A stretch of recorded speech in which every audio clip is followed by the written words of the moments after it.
Sports Circus. I'm your Ringmaster Sal, live from Las Vegas in the AMP TV studio, AAMP.TV. Today's show is brought to you by UppercutChops.com. Check out their tasty selection of all-natural, dry-aged USDA Prime Angus and Wagyu steaks and chops. Wait till you see and try their best-in-class New York steaks. The filet mignon, of course, the king of all those massive cowboy cut and tomahawk cut ribeyes. Hell, even those Prime Angus and Wagyu burgers likely be the best you've ever had. Certainly the best I've ever had. Check them out online at UppercutChops.com. That's www.uppercutchops.com. Or give them a call and find out what's for dinner at 702-799-9935, 702-799-9935 for uppercutchops.com. All right, a big welcome in to everybody listening in on our CBS, NBC, and Fox Sports affiliates and independents from coast to coast. Everybody tuning in on Hotel Television, as well as Cox, Comcast, Spectrum, Frontier, Time Warner, and WOW Cable affiliates for the Sports Circus and Hotel Television, and 500,000 rooms or so from coast to coast. Here with the International Boxing Hall of Famer, Joe Cortez. He is our boxing insider. And, of course, Joe also has his own boxing show as well. And I believe that is the Fair But Firm show. And we also have the Joe Cortez show. Isn't that right, Joe? That's correct, buddy. Here in Las Vegas, the entertainment and boxing capital of the world. That's right, the boxing capital. When does it air on YouTube? It airs on YouTube on Fridays at 2 o'clock. All right, that's good stuff. On there, you go to the Joe Cortez show, and you can look up on the Fair But Firm show. My show is on the YouTube channel. You go on the Fair But Firm, you see Joe Cortez, and you pull out all the shows that are there. All right, that's good stuff, Joe. Hey, Joe, listen, I know we're a little bit on the clock today, so let's get into it. I want to ask you a couple of questions. And a lot of people see these. Sometimes there is a fight for a belt and nobody holds the belt. What is the story with vacant belts? How does that work? Well, they have an elimination bout, and they have to eliminate bout. There could be a 12-round fight, and the winner of that will be in line for the championship fight. So that's why I say you have it's just elimination. You got to get the number one contender and number two contender, try to get them together to fight, and the winner of that, 1 and 2, will fight for the world championship. So the champion's on the top, and you got 1, 2, 3, 4, 5, 6, 7, 8, 9, 10 underneath. And these guys are trying to work their way up the ladder so they get to the championship level. So that when you have no title on the line, but it's an elimination fight. So, Joe, how does a belt become vacated in the first place? Well, sometimes fighters don't make the weight. Sometimes a fighter want to move on to a different weight class. He vacates the title, and the title stays vacant. But now that's when they say, okay, the title is vacant. That's where we're going to have the elimination now. So that's for fighter 1 and 2, the contenders 1 and 2, they'll put it to fight together, and then the winner can then those two guys they could be fighting for the vacant title. Okay, but when there's a title on, there's a champion that stays with the belt, and they're looking to get a championship fight for him to defend his title. That's when they have the elimination between 1 and 2. But like I said before, if you vacate the title by moving up in weight, or you just decide to retire, you got to just say, well, I'm packing it, and the title is vacant. And that's when you have the 1 and 2 fighting each other for the title. Yeah, I know a lot of people have asked questions on that, and frankly, I didn't even know the answer either. So really, it has to be 1 versus 2 if the champion is not fighting, correct? Well, not necessarily in all cases. Sometimes you get a guy that is maybe rated number 7, but they bid for the title, and then the promoters bidding with each other, and then they say, okay, you won the bid, so you're in line for the title. It's all business, you know, but. Back in the days when I was fighting, it was the elimination fight, and the number one contender is in line for the title fight. But now, it doesn't necessarily hold true all the time. Yeah, I find it a little confusing because it is a business deal, seemingly. And how could, instead of a 1 and 2, maybe you get a 2 and a 7? It's because the boxing promoters. Is that a fair statement?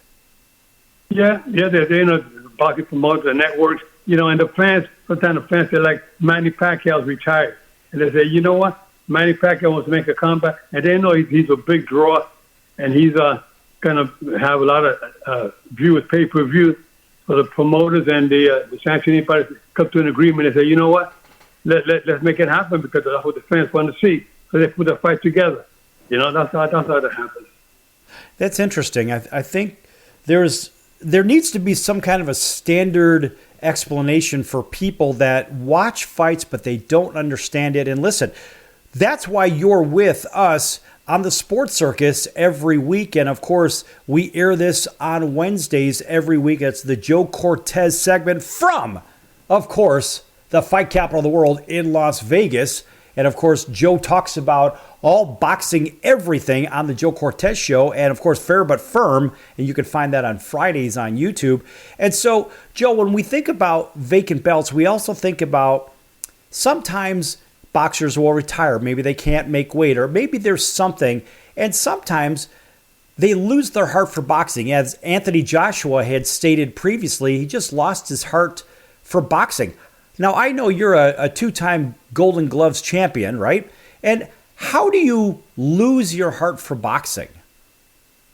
Well, sometimes you get defeated in a fight, and then some of these guys making so much money today that they have so much money, and they say, you know what, I have 30 million, 40, 50 million in the bank, or maybe more. They say, you know what, I don't need this. You know, I can get by with what I have. I invest my money properly. And they kind of lose. That's what happens with today's fighters. It's too easy for them. Some of these champions, sometimes they only fight once a year. But back in the old days, they were fighting 3 or 4 times a year, you know. But they're making so much money now that they don't have to fight that often. I mean, Floyd Mayweather can fight and make $100 million easy. And so will Mike Tyson. They can make $50 million off a fight. You know, so they say, why should I be killing myself? I got all this money coming in. So they kind of get spoiled by all the money that's out there for them. Yeah, I suppose that is an issue. I mean, let's face it. A guy like Floyd Mayweather will make crazy money for stepping in a ring. But what about the guys that are coming up and they're fighting for, basically they're fighting for their lives, for food, shelter, and water? How do those guys get a chance to get in front of the right promoters? Or let me restate that. We think about those guys that are up-and-coming boxers. And then we think about the courtship of the fighters through the promoters. How do those guys get to a point where they're actually making a reasonable buck so they can go ahead and maybe get a couple of fights a year and actually have food, shelter, and water, and so they can move on to the next level? Well, sometimes you have a fighter that wants to move on. He knows he's having difficulties making, let's say, 147 pounds or 160-pound middleweight, and they can't make the weight. So they say, okay, you know what I'll do? I'll fight a non-title fight. I could tune up, keep myself busy. I fight a mediocre guy who's pretty good because the people will watch it, but it's not going to be a threat to him losing the fight. And he's thinking of moving up on weight. But he got to wait for the right timing. They got to know beforehand that they're going to have a fight lined up. They've been already in the talks behind the scene. They're already talking about fighting the champion at 160 pounds. He's a 154 pounder. He knows he can't make 54 anymore. So he's I can make 60 points. But what he'll do, they'll have a non-title fight. It's a tune-up fight, fighter A versus fighter B for a non-title fight. And the people will watch it because, it's a fighter who's a champion, has a good reputation, and he's going to fight fighter B, who's not a champion, but he's a contender, and they'll have a fight. And they'll make a decent paycheck, but nothing big. But it's an opportunity for the challenger who's not the champion. He's not the one that's moving up. He's there at that division. He said, I'll take a shot with him, and it'll be a different weight class. It'll be up maybe 5-6 pounds heavier. But if I beat him, now I'm in the saddle. And now I'm on the rise now. Now he's a household name. He beat Mike Tyson. He beat Tyson Fury. See, he was not a champion, but he got the opportunity to be a former champion for a non-title. Now his stocks go up a little bit. Now he's in line to fight for the title in the very near future. But they say he already beat so he's pretty good, Joe, here in our last minute of the segment, that kind of reminds me of some of the Rocky movies when we think about in Rocky IV when Rocky was fighting the Russian guy.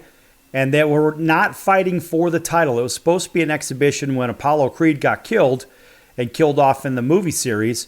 And then, of course, Rocky goes and avenges his death and beats the Russian guy, but it was not for the title. That was what the announcer had said, the ring announcer. And I found that very interesting because it kind of aligns exactly with what we're talking about here. Exactly. So it's a fight that people want to see. It doesn't necessarily have to be for a title, but just name recognition. You got a fighter who's a former world champion. Like when I did the Rocky Balboa movie, the last one, when he fought Antonio Tarver in the movie called Mason Dixon in the movie, and Antonio Tarver in the movie was the champion, and Sylvester Stallone going to fight for the title, but he supposedly been a has-been, who hasn't really won the title. He's a contender, but he gave it all he had, even though he lost the fight in the movie, in the Rocky Balboa movie. So I raised the hand of Mason Dixon as the winner, because that's the way the fans, the judge out there, it was a split decision, and the judges gave it to Mason Dixon. So Sylvester Stallone goes out still like a champion because he gave the people their money's worth. He fought it out. They slugged that out. They were slugging it out in the last round. They were slugging it out back and forth. They had both knocked each other down during the fight, but Sylvester lost. But attention business owners, you and your customers are listening to this commercial right now. Face it, every business needs customers, even yours. The Sports Circus is a primetime nationally syndicated program that's carried on ABC, NBC, CNBC, and Westwood One News affiliates, plus CBS, Fox, and NBC sports affiliates across North America, with coverage from Hawaii to New York. Also, the Sports Circus is available to the 180 million subscribers on iHeartRadio, and the Sports Circus gets about 4 million website visitors per month, which could click through your website and bring sales. The Sports Circus provides great content featuring celebrity guests from sports and entertainment to our audience every weekday, which your company could greatly benefit from by increasing your visibility, foot traffic, eyeballs to your website, and calls from potential customers. Call us right now at 702-799-9935. Again, 702-799-9935. Or email us at info@thesportscircus.com. That's info@thesportscircus.com. Drive your sales today by advertising with the Sports Circus. Do you own a timeshare? Well, face the facts. You made a mistake. You made a bad purchase. A timeshare is not an investment. It's a money pit that continues forever. If you use your timeshare, that's great. But if you don't, and you want to legally get out of your contract, call my friends right now at the Timeshare Exit Hotline. They're an experienced team of lawyers who help good people like you get out of a timeshare contract that they just don't want. Don't throw away your money on maintenance fees. Use it for things you really want. We can help you end your timeshare contract and stop the money drain immediately. If you're ready to move on with your timeshare, call our team right now. Cancel your timeshare now with a free call. 800-741-9557. 800-741-9557. 800-741-9557. That's 800-741-9557. That's the sound of sizzling, dry-aged USDA prime Wagyu and Angus steaks from UpperCutChops.com. Their best-in-class filet mignons, New York steaks, and the king of all steaks, the tomahawk and cowboy cut ribeyes are the best in the business. Even their prime Wagyu burgers will likely be the best you've ever had. Browse the full selection of steaks and chops at UpperCutChops.com from the comfort of your home or on your mobile device. UpperCutChops.com delivers all-natural, dry-aged USDA prime Wagyu and Angus steaks and chops directly to your door, without the hassle of going to the grocery store and fight crowds to pick from a small selection of average and best meats with injected steroids, fillers, and coloring added to look good. Find out what's for dinner at UpperCutChops.com or call 702-799-9935. That's 702-799-9935. 702-799-9935. Or make your selection directly at UpperCutChops.com.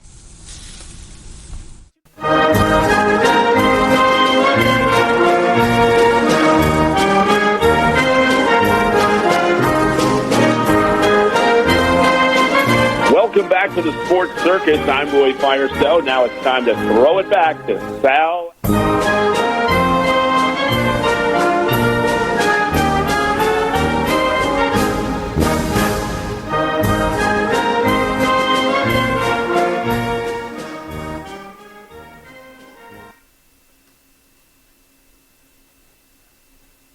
Okay. Good. Joe Cortez. Okay, welcome back to the Joe Cortez Show here. Favorite firm under the Sports Circus umbrella every Wednesday here in Las Vegas, the boxing capital of the world.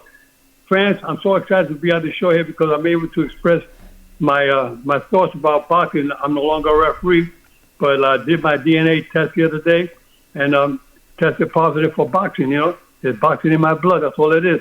But the Favorite Firm show is every Wednesday on the under the Sports Circus umbrella on the show, and it's good to be on the show because I'm able to keep you guys up to date what goes on in boxing and what goes on behind the scenes.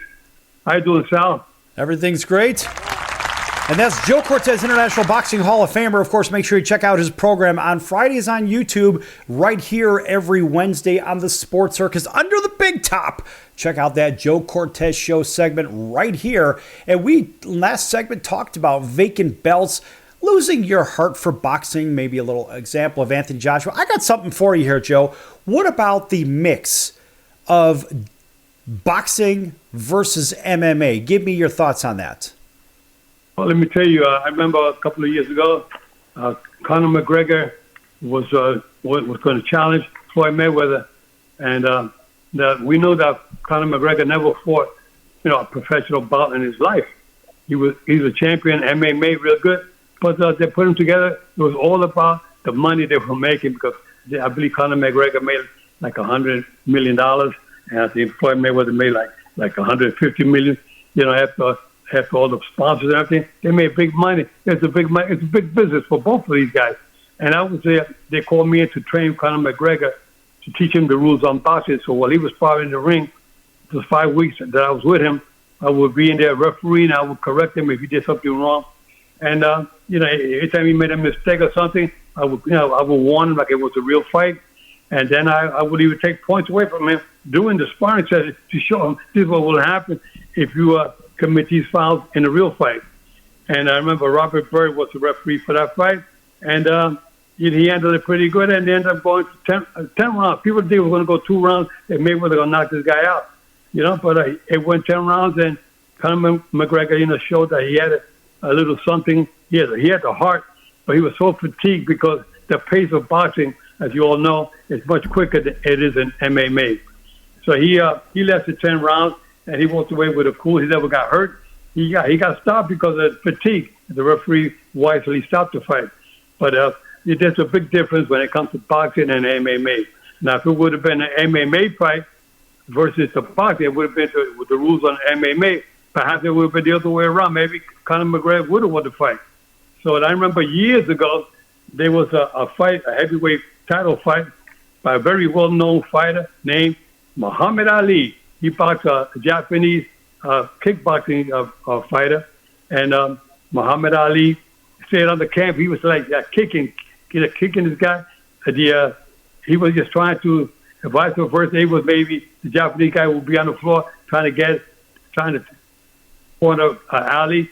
It was like a circus act, It was just so funny the way they were boxing. But people go for it, and people say we'll pay the money because Muhammad Ali, one of the greatest. So once you got a name recognition, you got a name behind you, and it draws fans, anybody will buy it. That's why I say it's more of a business now than what it is in competition. We know, Joe, in that fight between, or better yet, that exhibition between McGregor and Floyd Mayweather, the referee let a lot of rabbit punches go in that. What is a rabbit punch for all those that don't know?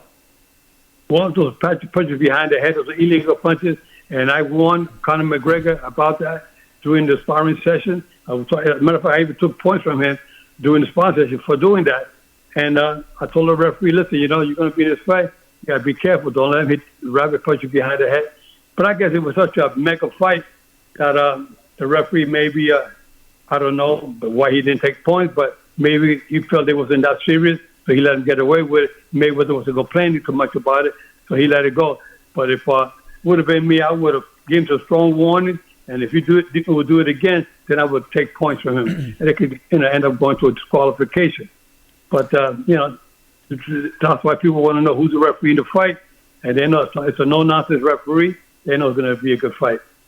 Joe, there was quite a bit of talk lately about Tyson Fury stepping in the ring with Francis Ngannou, right? Another WBC champion versus an MMA guy, right? So from the Ultimate Fighting Challenge, the UFC, right? So you've got a UFC and a boxing guy, again, kicking this around because, I mean, who's going to fight Tyson Fury right now? Right now, there's really nothing for him to do. So he's just probably trying to keep himself sharp somehow. So, hey, he can make some extra money by getting in and doing one of these exhibition fights again. But where's the real value in this outside of the entertainment? Is there any value for the boxer?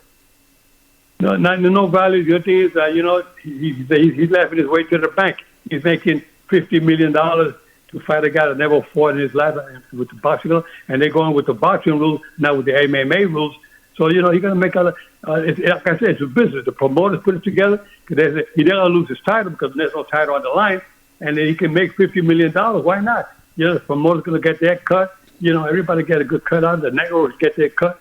So they say, let's go for it. Why not? I would do it myself if I know I'm going to get $30, $40, $50 million for an exhibition. Why not? Joe, the money is insane, isn't it? But that's all pretty much because the promoters and the TV contracts and those big sponsors, right?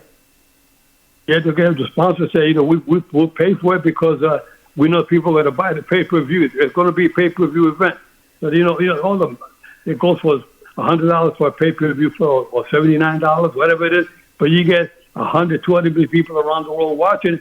You total up those numbers. Those are big numbers, Right, and that's a lot of people don't seem to realize the sponsorship side of this and the pay-per-view side of it, where the money actually originates. So if there's a purse of $250 million, for example, between McGregor and Mayweather, which actually the purse I think was larger than that, all that money comes from projected pay-per-view money.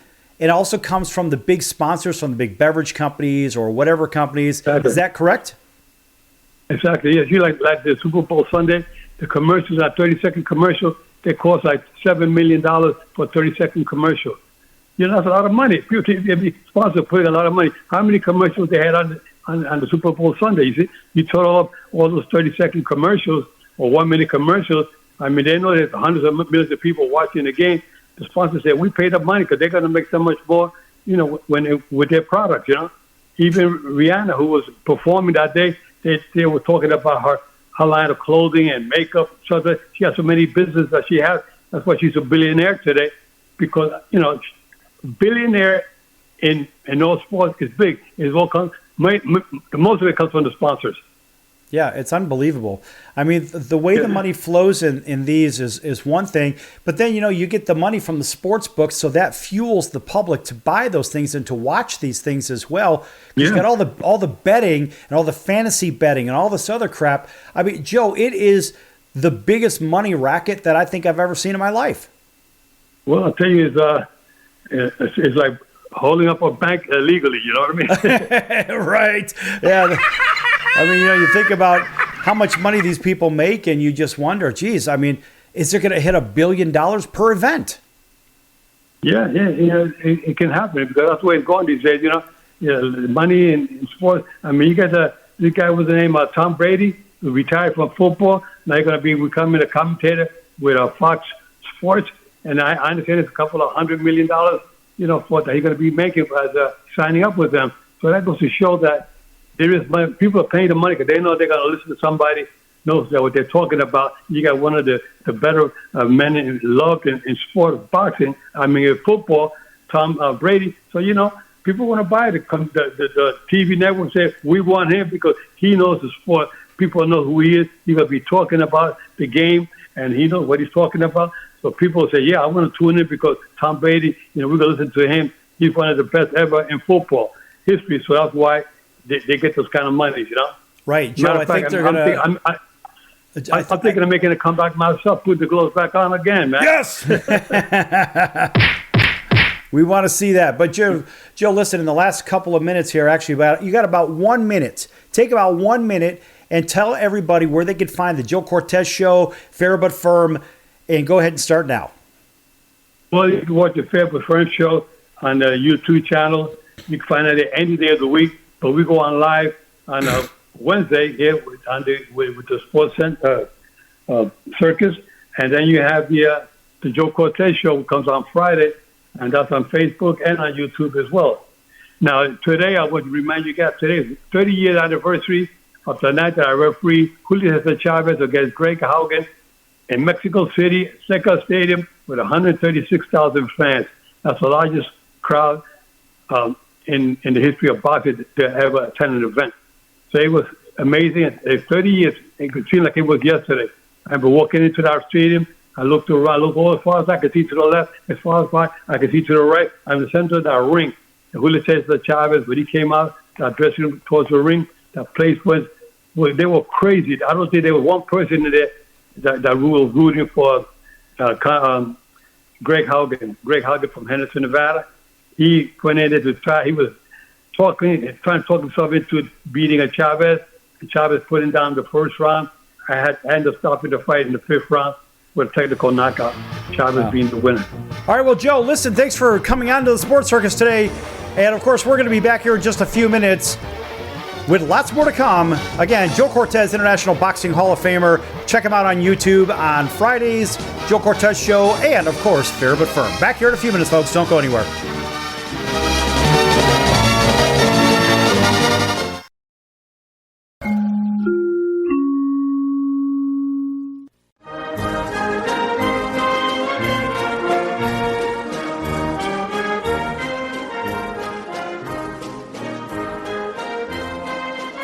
Welcome back to the Sports Circus. I'm Roy Firestone. Now it's time to throw it back to Sal.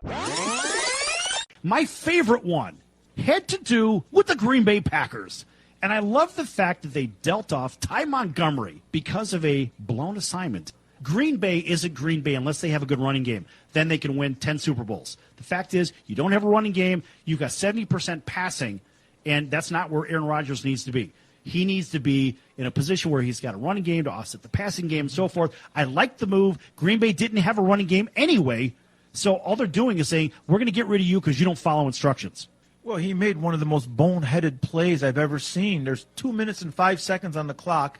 They traded him on Tuesday. They should have cut him on Sunday night. He shouldn't have been on the plane back to Green Bay. Right, they should have made him walk back to Green Bay. No, it was a terrible play. Now, he's not a stupid guy. He went to Stanford. He's not a dumb guy. He's not a dumb guy, but he doesn't follow instructions. He made a terrible play. The fact is he didn't follow instructions. And you say he's not a dumb guy. His own agenda he put ahead of his team. I agree. Thus, he is a dumb guy. Right or wrong? Wrong. He just got selfish. You're not going to convince me that a guy from Stanford's a dum-dum. No!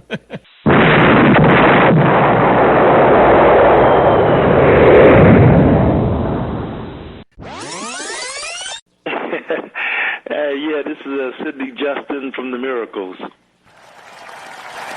So you heard yesterday's show at Roy Firestone. Did you hear a little clip about him going into the office where Smokey was at? And that was really good material, wasn't it? Yeah, that was really funny, man. Yeah, and then you heard him. I thought it was hilarious. It was cool, though. It was cool. Really cool story, man. I enjoyed listening to that. Right, and then he gave a couple of bars. Can you give us a couple of more from Ooh Baby Baby? And let's see if you could do it better than Roy Firestone. Come on, man! All right, you know what? Why not? I did you wrong. My heart went out to play. But in the game, I lost you. What a price to pay. Hey, I'm crying. Ooh, baby, baby. How's that, man? That's Is that okay? Is that good enough? That's incredible. Fantastic. You know why? Because that's what you do. You're in the incredible business, Sid. That's awesome. Yes! Only on the Sports Circus. You're going to get sports? You get music? Hey everybody, this is Barry Katz from the Industry Standard Podcast, and you're listening to the Sports Circus with Sal Tuzzolino.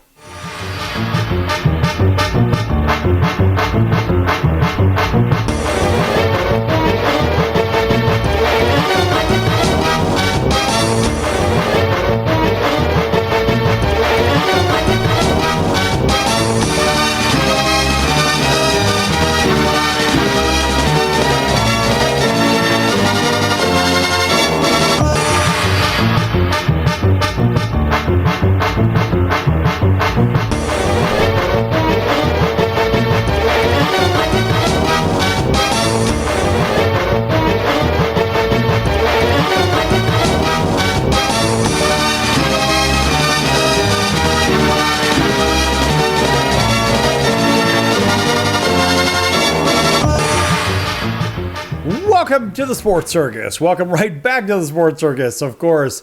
I'm your Ringmaster Sal. This segment is brought to you in part by Legal Shield, providing legal protection and peace of mind. Legal Shield can help with traffic tickets, texting and driving, DUIs, court appearances, estate planning, even contracts given to people they don't understand, plus a whole lot more. Maybe someone socked you in the head and you need an attorney or some legal input. Contact Legal Shield. Maybe they can help. 213-245-1305. That's 213-245-1305. Again, 213-245-1305. Or check them out online for more information at nocourt.us. That's www.nocourt.us.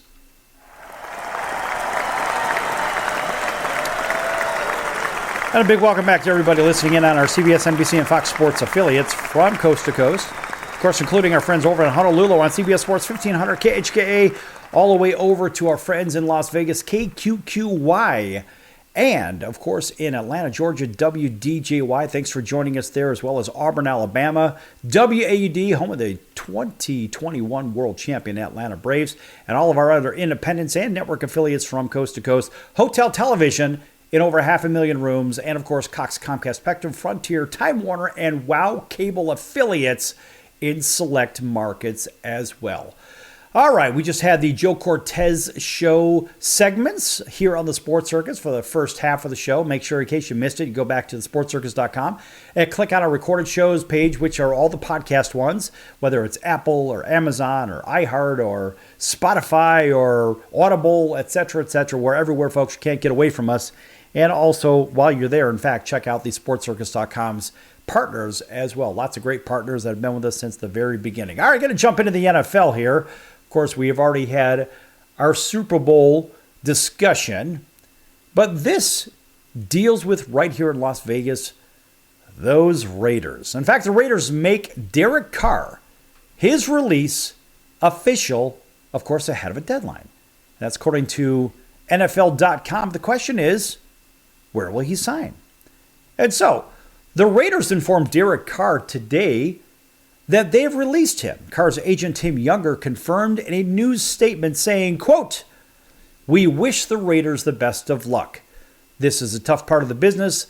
That's the point. It's just business. Time now to reset for both sides. Derek chooses to hold on to many good memories and friendships without any ill will.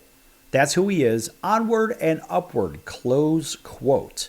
Now, the transaction, of course, took place ahead of the deadline that would have guaranteed Carr's $32 million, we'll call it $33 million salary next season and $7.5 million in the following season. So Carr now becomes a coveted target for quarterback-needy teams, including, but not limited to, the New Orleans Saints, the Carolina Panthers, and the New York Jets. The Jets are a very interesting one in this group here because they're actually on the upswing compared to the other two. Now, the transaction has been anticipated since, of course, the Raiders announced a couple of months ago that Carr would not play during the last 2 weeks of the regular season. And they did so after a Week 16 loss to the Pittsburgh Steelers that all but eliminated them from the playoffs, and an injury to Carr would have guaranteed his contract next season, a risk the Raiders were not willing to take as they intended to release him. So, the move signals the end of the Raiders era that saw Carr start all but 4 regular season games for the franchise since it drafted him way back in 2014. And the Raiders made the decision at the end of the first season under general manager Dave Ziegler and head coach Josh McDaniels. Both will face pressure next season to produce with a quarterback after a season that started with playoff hopes, but finished with an abysmal 6-11 record. Now, Carr made 3 Pro Bowls early in his career, but the Raiders made the playoffs just twice with Carr at quarterback and are still seeking their first playoff win since advancing to the Super Bowl over 20 years ago. So it's not clear how the Raiders intend to proceed to address their needs at the position. But of course, let's face it, it's been stable for about now 9 years. That's pretty good. In fact, 4th-year pro Jarrett Stidham is next up on the depth chart and projects as an NFL backup. Now, he's also slated to become a free agent at the start of the next calendar year, which starts on March 15th for the NFL. So the bigger question is, where will Derek Carr sign? So Carr will have a number of suitors and has reportedly already visited with the Saints, who presumably, would like to upgrade at the position after Andy Dalton and Jameis Winston split time at quarterback in 2022. And Carr met with New Orleans last week after the Raiders granted the Saints permission, with the possibility of a trade still on the table. But Carr reportedly enacted his no trade clause. That's interesting. And of course, making that decision by the Raiders to release him. So the Panthers will get a fresh start in 2023 under Frank Reich after the end of the Matt Rule era that concluded with Steve Wilkes finishing the season as interim coach. And they had a rotating cast of quarterbacks in 2023 featuring Baker Mayfield, Sam Darnold, and P.J. Tucker. Well, let's face it, Mayfield and Darnold are actually pretty good quarterbacks. Tucker, I'm not really sure, but that's another discussion. We'll maybe get back to that. But the Jets, likewise, are on the market for a quarterback after repeatedly benching second-year pro Zach Wilson, who regressed in his second season after being selected second overall in the 2021 draft with a top 5 defense and rising young talent like NFL Rookie of the Year Garrett Wilson and Sauce Gardner. The Jets are likely to target a veteran like Carr who can help them win now, rather than look to develop yet another rookie quarterback. So the next question, I suppose, would be, where is it that Derek Carr also could make an impact? Look around the league, folks. He might be able to get some traction, in my opinion, of course, in Atlanta. It's a wide open slate over in Atlanta, and they've got plenty of room on the salary cap. And another place they may consider putting him, which may make a little bit of sense, it could be in Indianapolis.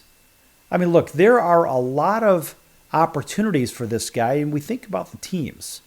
And we ask ourselves, well, okay, out of the teams available, we go division by division. Who could really use this guy? I'm not really sure. So, I mean, frankly, looking at the AFC East, of course, Buffalo set, Miami set, the Patriots, I believe, are set, and it is the Jets. So the Jets are the possible suitors in the AFC East. In the AFC West, the Broncos, well, they're set. They got Russell Wilson. They're not going anywhere. And now they have a new coach as well, being Sean Payton. Raiders obviously just left. The Chargers are set too. Now also, let's go to the North. What are we talking about in the AFC North? Who could use a quarterback?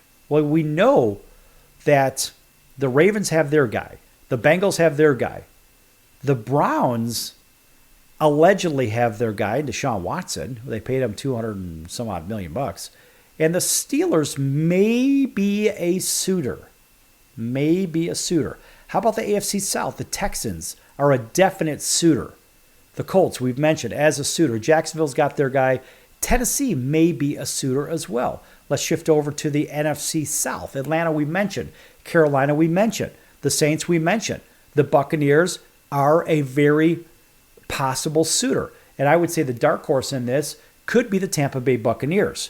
Because let's face it, with Tom Terrific and the Tampa Bay Buccaneers going a different direction now because Tom is retired, hopefully he'll stay retired this time, there might be an opportunity there. But in Chicago, in the North, they're set. The Detroit Lions seem to be set. The Packers, I think they're going to be missing Aaron Rodgers. I don't think Aaron Rodgers is going to come back to Green Bay. Aaron may decide to go down to Tampa Bay, which makes a little bit of sense to him, and maybe Carr goes to Green Bay. Minnesota seems to be set as well. So you could see a flip-flopping between Green Bay and Tampa Bay for Aaron Rodgers. And if we go back to over the NFC West, Seattle is looking for a quarterback. I don't think that their guy is their long-term guy. Geno Smith is probably not the guy there. San Francisco is going to get rid of their 2 other quarterbacks. They're going to keep Brock Purdy, but they're going to need somebody to fill the gap. I don't believe you're going to see Trey Lance there, and I don't believe you see Jimmy G there, so he could end up in San Francisco. The Rams, they have their guy, and the Cardinals have their guy. And over to the NFC East, the Commanders may have their guy. Philadelphia certainly has theirs. The New York Football Giants have theirs, and the Cowboys have theirs. So you've got some landing spots for Derek Carr that could include Seattle, San Francisco, Green Bay, Tampa, New Orleans, Carolina, Atlanta, Tennessee, Indianapolis, Houston, possibly Pittsburgh, and the New York Jets. So there's plenty of places for this guy to go get paid. And I think, of course, the Raiders will be happy to keep him off the payroll because I know those teams are a real threat to them anyway because they're rebuilding yet again because that's what the Raiders do. Back here in a few minutes on the Circus. Lots more to come, folks. Don't go anywhere.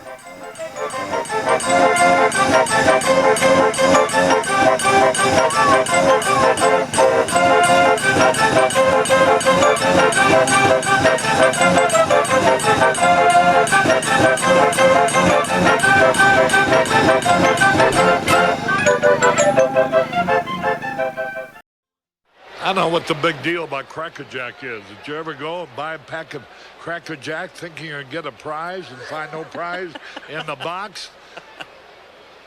Here's the pitch. That might not sound important to some people, but when you're a little kid, especially from humble origin, and they cheat you out of a prize. Here's a bouncing ball. Second baseman has the Barbary over to first.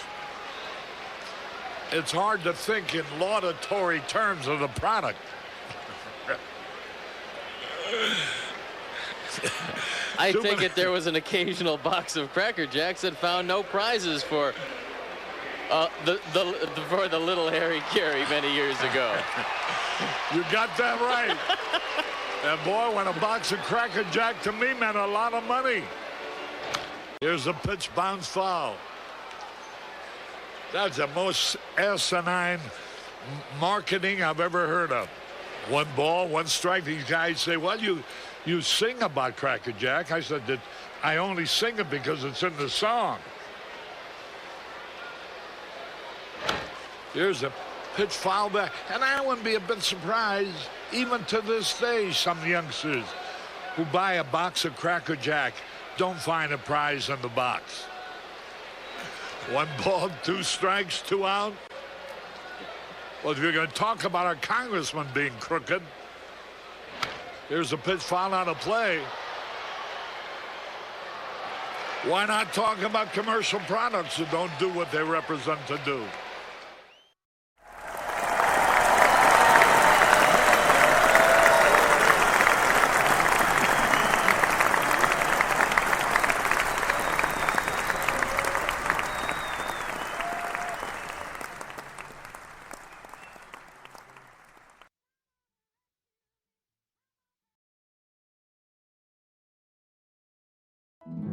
Do you have any questions about legal issues? Have you ever been stopped by a police officer and issued a ticket that you're scared to deal with? Have you ever been in trouble with the law and don't know what to do? Do you have a will or power of attorney question? Is your home being foreclosed upon and you don't know where to turn? Maybe you were given a contract that you don't understand. For freedom and a worry-free solution, call for Legal Shield today at 213-245-1305. It's that simple. You will have access to high-quality law firms that will fight for you for less than $1 a day. Peace of mind is just a call away. That's for Legal Shield. Call 213-245-1305 or visit us at nocourt.us. It's justice for all and not justice for some. uppercutchops.com. Hey, this is Tommy John, and you're listening to the Sports Circus.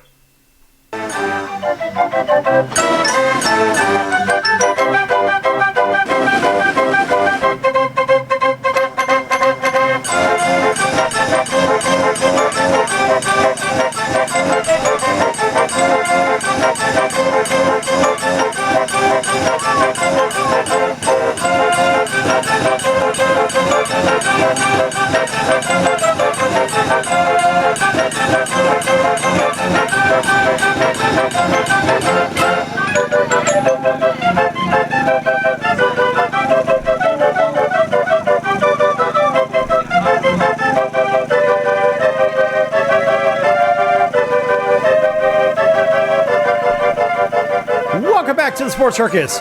I'm your Ringmaster Sal, live in Las Vegas from the AMP TV studios, AAMP TV. This segment brought to you in part by the Sports Circus. Make sure you check out thesportscircus.com for upcoming guests, our prior guests, or recorded shows, which, of course, are our podcasts.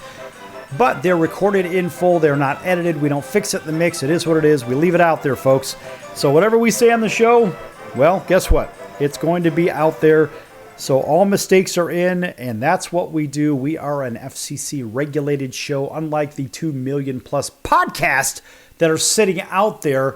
Good luck finding those out there. By the way, folks, if you want to move those podcasts into a regular television or radio show, contact AMP TV, AAMP TV. In fact, they can help, and that would be at AMP. Let's see, what is it? Info at AAMP.TV. Info at AAMP.TV. I think that would be it. Info at AAMP.TV. All right, folks. And a big welcome into everybody listening in, of course, on our CBS, NBC, and Fox Sports affiliates from coast to coast.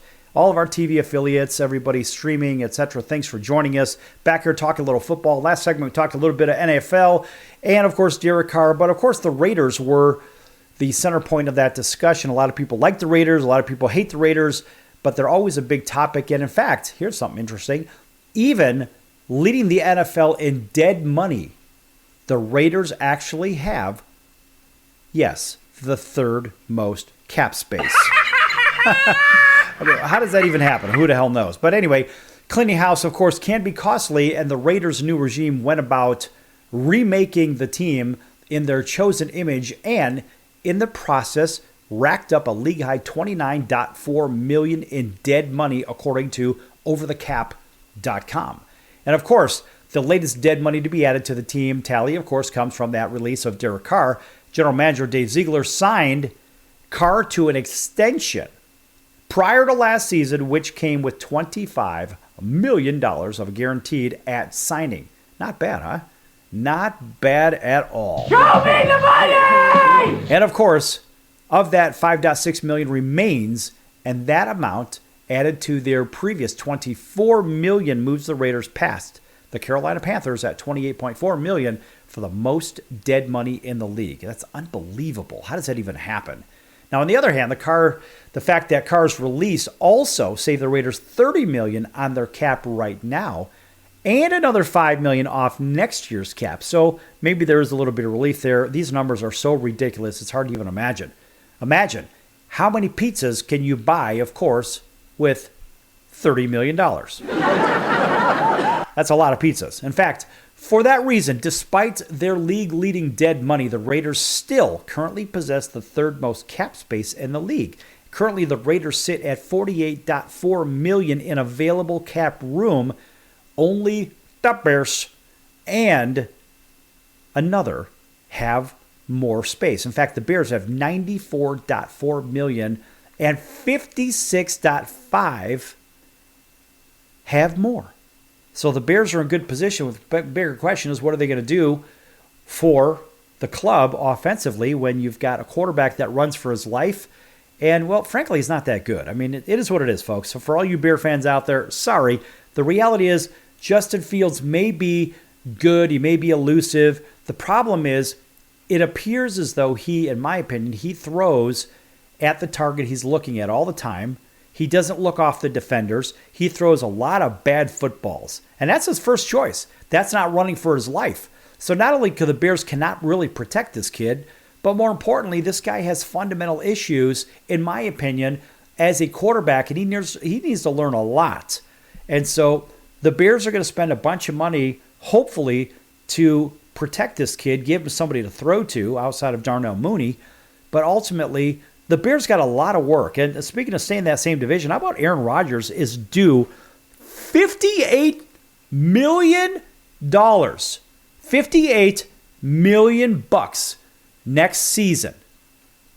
Okay, so what does Green Bay do? Now, Green Bay typically doesn't like to pay. They don't like to buy contracts. They don't like to trade for big contracts. And that's just how it goes up in Green Bay, Wisconsin. And I got to tell you, I'm not mad at them for it. I mean, they seem to manage their finances overall fairly well. and they put competitive teams on the field. So it's really not the worst case scenario when it comes to what they're doing in Green Bay. But the bigger question is, are they going to re-sign Aaron? Or better yet, are they going to keep Aaron? Are they going to trade Aaron? Which seems to make a little bit of sense in my opinion. But then again, we don't really know what's going to happen there. And where else could Aaron Rodgers go? We mentioned in the last segment, I believe Tampa is the place that Aaron likely could go, or he actually could go to the Raiders. So it could be one of those two. I think those would be the front-running teams because you've got the team that was built around Tom Brady, essentially, with a lot of good weapons. You got a guy that just couldn't get the ball to him. But Aaron still has plenty of arm left. So maybe Aaron's going to go down to Tampa, and we're not going to say Tampa. We're going to call it Tampa still. I believe he may go there, or he could come right here to Las Vegas. Now, that actually makes a great amount of sense because, look, the Raiders, we just mentioned, they have a whole bunch of room in the cap space. And, well, let's face it, that's not a bad situation. And so if we're thinking about how the Raiders are going to quickly fill that void, I don't think Stidham's their guy. This is too big of a place. And, oh, by the way, the Super Bowl is in Las Vegas next season, just in case you're keeping score. So could the Raiders with a good quarterback possibly get there? Well, I'll tell you what, they're probably better getting a guy like Aaron Rodgers and having his guy, Davante Adams, that he played with in Green Bay, staying put. Now, that makes a hell of a lot of sense with basically an upgraded defense and upgraded offense from where he was. Aaron Rodgers, I'm going to predict, is going to the Las Vegas Raiders. And you heard that one first right here on the Sports Circus. Now, keep in mind, folks, we have to think about free agency also, right? So, with the Super Bowl, of course, in the rearview mirror, and the news of big-time players like Derek Carr hitting the market, as we mentioned, it's time to look ahead to the new league year. While the offseason is completely underway now, we're actually still a month away from the official start of the new league year, kind of like their fiscal year. And that comes at 3 p.m. on March 15th. When the time comes and the new league year begins, the NFL free agency will officially begin. And of course, before that time, a few things will happen to wrap up the current league year. And of course, we've got to basically get some housekeeping done. Now, before that time, a few things will have to wrap up the current league year. However, of course, starting on Feb 21 and running through March 7, teams will have the opportunity to place franchise tags or transition tags on player.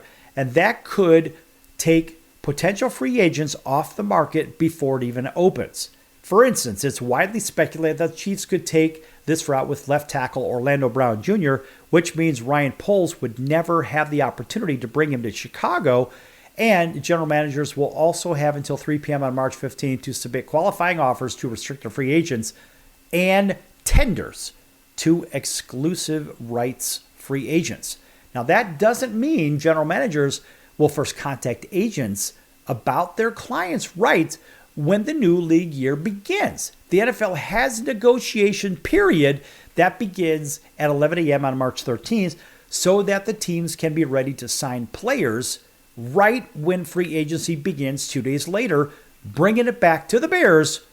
That gives Pohl the opportunity to sign a big-time defensive lineman like Daron Payne well ahead of the draft. And of course, the Bears have a projected over $90 million in cap space, which gives them plenty of room to make a splash in free agency. It's also far more than any other team. In fact, the Falcons come in second place at about half, or $55 million in projected cap space. So what happens here? What do the Bears do? We talked about that. Look, there's a lot going on here, folks. And in fact, one advanced metric suggests Mac Jones could be special. Shifting over to the Patriots real quick, just because we can in our last few minutes here. One advanced metric suggests Mac Jones could be special. Originally appeared on NBC Sports Boston. We want to make sure that we recognize them. Of course, we'll learn a lot about Mac Jones as a quarterback in 2023. The New England Patriots signal caller will look to remain and regain his rookie season form after a tumultuous sophomore campaign. I don't really think it was that, but NBC's, I think they're kind of beating this guy up a little bit here. Now, anyway, having Bill O'Brien as its new offensive coordinator should help, but the Patriots should also prioritize bolstering their offensive line and receiving core this off-seeding, according to NBC. In fact, Jones showed up, and he showed at points during the disappointing season that when he gets help, he can be the quarterback for the Patriots that they had hoped they were getting when they drafted him a couple of years ago. In fact, the numbers prove Jones can get the job done if put in a position to succeed, just like anybody else in the league. Of course, this is all NBC's opinion, not mine. And on a new episode of Next Pat's podcast, NFL Network's analysts, experts joined together and pointed out an advanced metric that shows Jones can still be special. So what they're saying here, folks, this is kind of ridiculous.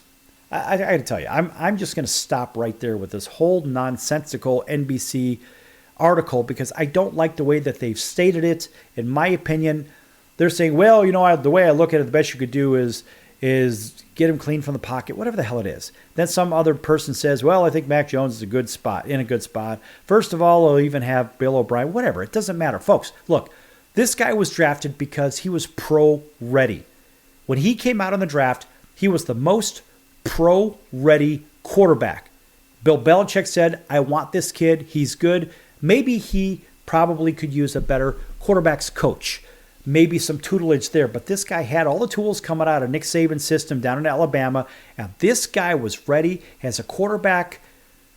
This guy is a pocket passer. He stands tall. He throws in a way where he leans into the throw. He steps into the throw. He does what he's supposed to do. Mechanically, he's pretty sound. Maybe he needs to work on that release time a little bit. But ultimately, maybe a little bit better footwork. But this guy was pro-ready, and he still is a pro quarterback. So I'm not really sure what these people from NBC Sports Boston are talking about. This guy is good enough to be a starting quarterback on at least 5-10 teams in the league. And New England is still a good club. So, hey, listen, NBC, Boston, give this guy a break. Mac Jones is a good quarterback. Just go easy on him because, listen, getting a good quarterback is hard to find these days because you could draft somebody right off the bat just like the New York Jets did and say, well, you know what, we need a new quarterback a year later. Anyway, folks, that's it for the circus. We're out of time. We'll see you next time right here on your favorite station. So until then, in about 23 hours, we'll see you next time. So long, everyone.